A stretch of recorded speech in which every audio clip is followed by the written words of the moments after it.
पिछले वीडियो में मैंने आपको बताया था कि प्रभाव और शक्ति की अवधारणा। आज हम दूसरे चैप्टर में पढ़ेंगे सत्ता की अवधारणा, कॉन्सेप्ट ऑफ अथॉरिटी।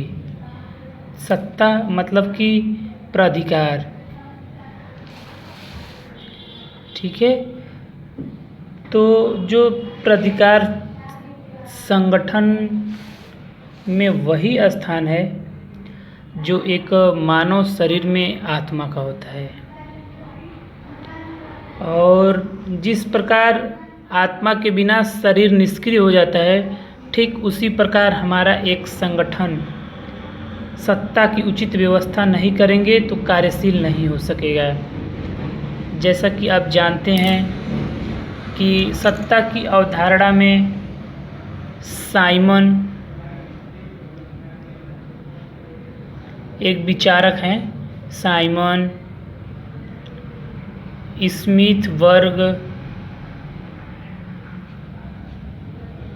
स्मिथवर्ग, थॉम्पसन इत्यादि विचारकों ने कार्य विभाजन और सत्ता को किसी भी संगठन की अति महत्वपूर्ण विशेषता कहा है। ठीक है, सब अब आते हैं हम सत्ता का अर्थ। सत्ता के अर्थ में सत्ता को शासन में प्रबंधित कार्यों की कुंजी माना गया है। जैसा कि हेनरी फ्यूल ने एक अपना स्टेटमेंट दिया है। हेनरी फ्यूल ने, सत्ता आदेश देने का अधिकार है एवं उसके पालन करवाने की शक्ति है।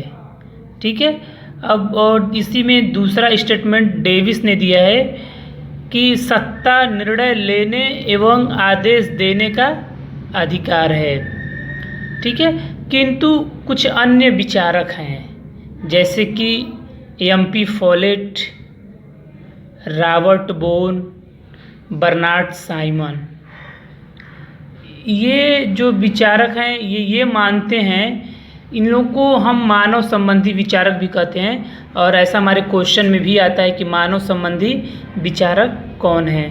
तो एम.पी. फॉलेट, रॉबर्ट बोन और बर्नार्ड साइमन इत्यादि ये लोग हैं। आता है तो हम इन लोगों में से अगर किसी का एक नाम देता है तो हम टिक कर सकते हैं ऑब्जेक्टिव पेपर में। इनका कहना है कि जब तक अधीनस्थ अधिकारी के विचार स्वीकार नहीं, अधीनस्थ क्या करते हैं, उच्चाधिकारी के विचार को स्वीकार नहीं करते, तब तक आदेश या विचार सत्ता नहीं माना जा सकता है। ठीक है, ये विचार हैं उनके। अब हम आते हैं संक्षेप में अगर देखें तो अधिकार, सत्ता आदेश देने, निर्णय लेने एवं उसके पालन करवाने की शक्ति, स्थिति या अधिकार है। जैसे कि कोई उच्च अधिकारी अपने अधीनस्थ अधिकारी के माध्यम से कार्य करता है। हम आते हैं सत्ता के स्रोत। सत्ता के स्रोत: औपचारिक सत्ता, सब स्वीकृत विचारधारा, सक्षमता विचारधारा। अब हम औपचारिक सत्ता को देखते हैं। औपचारिक सत्ता में ये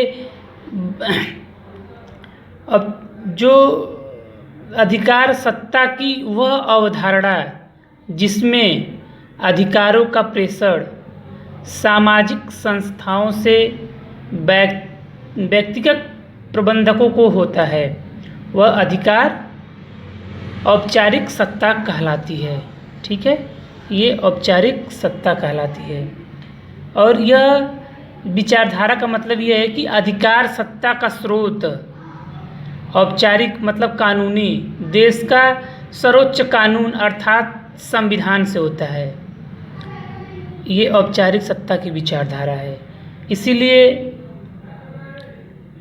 इसे गत्यात्मक मतलब कि चलन में रखने का अधिकार सामाजिक संस्थाओं में निहित होता है, जिसमें प्रजातांत्रिक राष्ट्रों में सर्वोच्च अधिकार सत्ता किस में निवास करती है। ऐसा क्वेश्चन आता है कि प्रजातांत्रिक राष्ट्रों में सर्वोच्च अधिकार सत्ता किस में निवास करती है? तो ये क्वेश्चन आता है तो हम टिक करते हैं कि लोकतंत्र में सर्वोच्च सत्ता जनता में निवास करती है। ठीक है, और इस अधिकार सत्ता में जो शक्तियों का प्रेषण होता है वो संविधान से प्रधानमंत्री, अन्य मंत्रियों और विभाग सचिवों इत्यादि को होता है। दूसरी विचारधारा है स्वीकृत विचारधारा। यह विचारधारा अधिकार सत्ता का स्रोत अपने उच्च अधिकारी के नीचे जो अधीनस्थ अधिकारी होते हैं उन्हें मानती है। ठीक है, औपचारिक अधिकार सत्ता तो नाम मात्र की सत्ता है और उस समय ही वास्तविक बन पाती है जब अधीनस्थ उसे पालन करने की स्वीकृति प्रदान करते हैं। इसीलिए अधिकार सत्ता का वास्तविक स्रोत उन अधीनस्थों में निहित होता है जिन पर अधिकार सत्ता का प्रयोग किया जाता है। अब हमारी तीसरी विचारधारा है सक्षमता विचारधारा। ठीक है, ये विचारधारा सत्ता का एक मान्यता पर आधारित है जो विश्व भर में योग्य एवं सक्षम व्यक्तियों का नेतृत्व की बागडोर संभालता है। जैसे कि कोई बड़ा अर्थशास्त्री हो, डॉक्टर्स हो, जैसे कि हमारे पूर्व प्रधानमंत्री मनमोहन सिंह थे, वो एक बहुत ही बड़े अर्थशास्त्री थे। कोई बड़ा लॉयर बन जाए, कोई प्रोफेसर इत्यादि, अपने ये क्षेत्र में सक्षम होने के कारण इनकी सत्ता खुद स्वीकार कर ली जाती है। नेक्स्ट आते हैं हम सत्ता की अवधारणा, जिसमें मैक्स वेबर के विचार हैं। जिसमें मैक्स वेबर एक समाजशास्त्रीय विचारक भी हैं, जर्मनी के समाजशास्त्री हैं और उन्हें नौकरशाही को प्रशासन की तर्कपूर्ण व्यवस्था माना है। और मैक्स वेबर ने जो अथॉरिटी मतलब कि सत्ता का वर्गीकरण का प्रयास किया था, उनके नौकरशाही सिद्धांत को हम सत्ता के सिद्धांत